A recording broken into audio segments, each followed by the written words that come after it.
and welcome to another edition of House of Wisdom Knife Reviews. Today we're going to be reviewing the Boos Blades Hound, and this is a really special knife.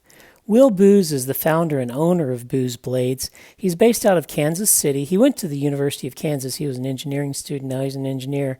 His last three knives have been the Smoke, which sported a 3.5-inch blade, the Mini Arrow, and I happen to have a copy of the Mini Arrow here, which had a 3-inch blade, and now they have an in-between size, the Boos Blades Hound, which has a 3.25-inch blade. So you have the Papa Bear, the Smoke with the 3.5, the Baby Bear, the Mini Arrow with 3-inch blade, and now we have the Mama Bear, the just right size with 3.25-inch blade. Well, that's the first specification, as the blade is 3.25-inch. Next, the handle length is 4.25-inch length, giving a total knife length of 7.5 inches. The weight of the knife is 2.6 ounces. I have several knives for comparison that are of similar length. Firstly, the Zero Tolerance 0460 and the Shirogorov Neon Ultralight. Also, the Guthrie Scout is a similarly sized knife, and the Clyde Challenor Talon is a similarly sized knife. And lastly, the Liang Ma Lenny Clip Flipper is the same length knife. The blade on the Boos Blades Hound is a bead blasted M390 blade. It is a drop point configuration. It has a high flat ground and a swedge on the spine with a sulcus for your thumb. Also, there's jimping on the proximal blade for better purchase. The Smoke carried M390 steel also. The Mini Arrow only had S35VN steel. I'm glad they used M390 on this blade. The method of deployment is, I'm going to call it a forward flipper. The flipper tab is there on the top, and it is placed very, very much forward. And an interesting thing, because it is so forward placed, is that the flipper tab is completely hidden in its open position. There are forward flippers, and I'm not going to call this a forward flipper. I'm just going to call it a traditional flipper whose flipper is forward. Because it's so high, I'm going to show you something I considered a front flipper, and this is the Boker A2, made from the collaboration of Thorburn and Van Heerden, and this flipper is further down, and you can only really flip it like that, and so there's probably just a semantic difference. Here is another example of a front flipper, and this is better done with the thumb. This is a chamois, and you put your thumb there, and then you flip it like that. Now this one, the Hound, you can also flip with your thumb, but it's a little bit awkward. You can't use your medial aspect of the thumb. You have to use the flesh of your thumb. You can do that, but you really have to hang on to it by the clip, and so it's a little bit awkward in deployment. It's much more natural just to deploy it a regular way. One of the positives of having the flipper so far forward is it helps with the mechanism of its flipping. The deployment angle, which is the angle at which when you fully depress the flipper, is a little bit over 90 degrees, and that's just tremendous. So most of the energy that's moving your blade in the forward motion is mechanically by your finger, and the momentum of the blade has to carry it less than halfway. I just want to compare this with another knife so that you understand what I'm talking about. I'm going to get the Arrow, for example, which has a normal flipper configuration, and you completely depress the flipper, and you just get to maybe 45 degrees, whereas the Hound, it takes it beyond 90 degrees. So this one flips great, but it's dependent on the detent and the momentum of the blade carrying it the majority of way.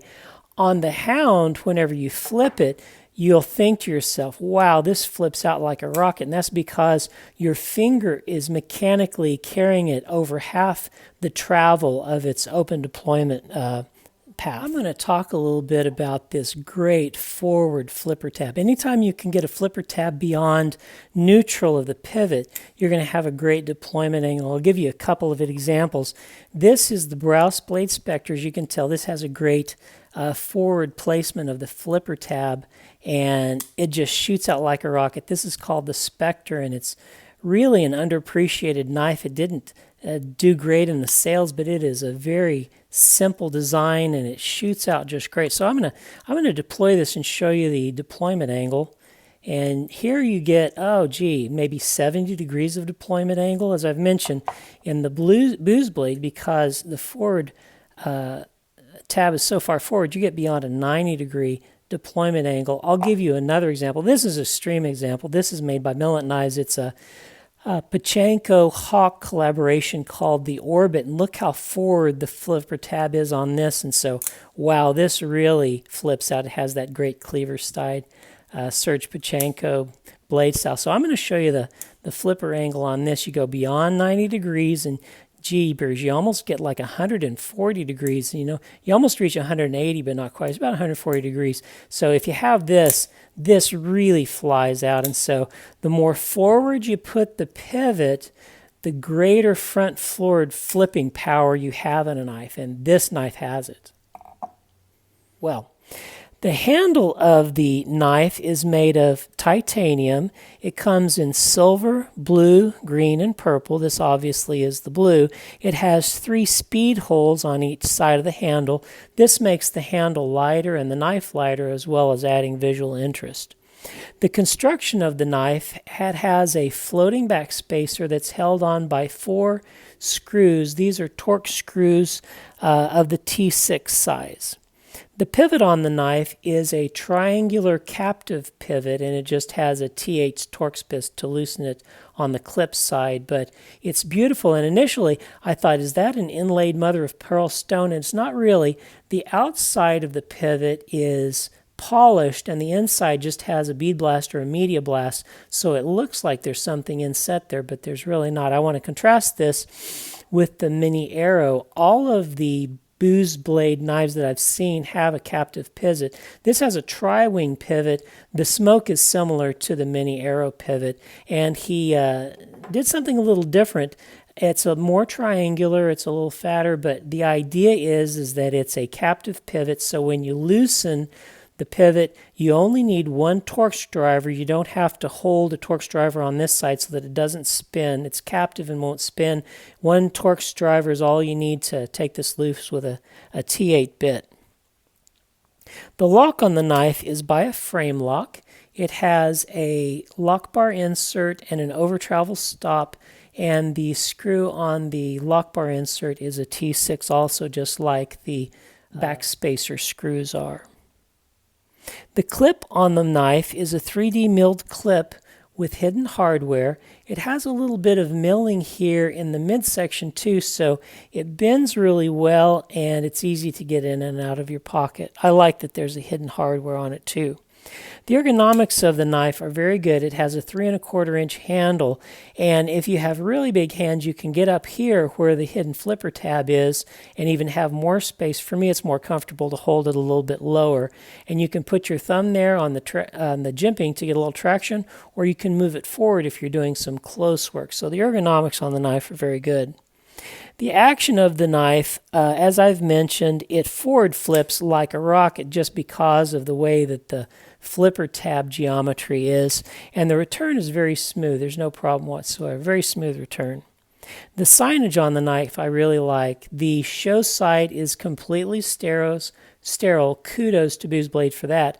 And the signage on the clip side is very tasteful. It has the leaping dog, which is Will Boos maker mark, and then it has the steel designation, which is M390. There's no other billboarding. It's everything I want on a designation of a knife blade and nothing that I don't want, and it's limited to the clip side. Again, the show side is completely sterile.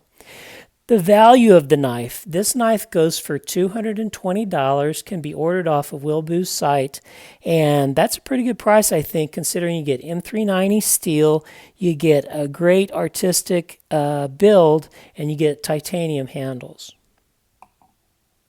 So what are my impressions about the Boos Blade Hound? I really like this knife. Are there opportunities for improvement? I would say one of the greatest disadvantages to the knife is that it isn't very available. The knife is made in limited runs, and once they've sold out, you have to wait until the next run comes out or try to find it on the secondary market. So availability is a downside to it. But what do I like about the knife?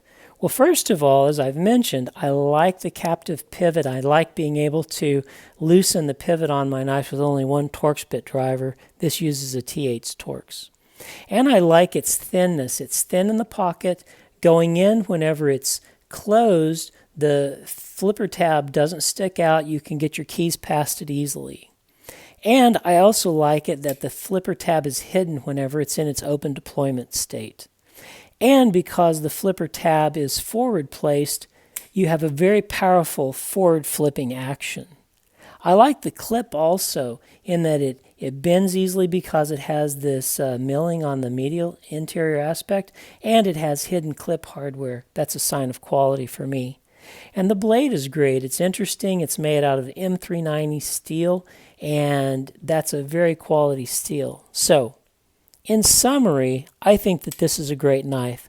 I think it's for the type of person mostly who likes a thin 3¼ inch blade that fits well into your pocket, and the hidden flipper tab is a big advantage. Well, thanks for tuning in today to the Knife Review. Like and subscribe if you haven't already, and we'll see you on the next House of Wisdom Knife Review video.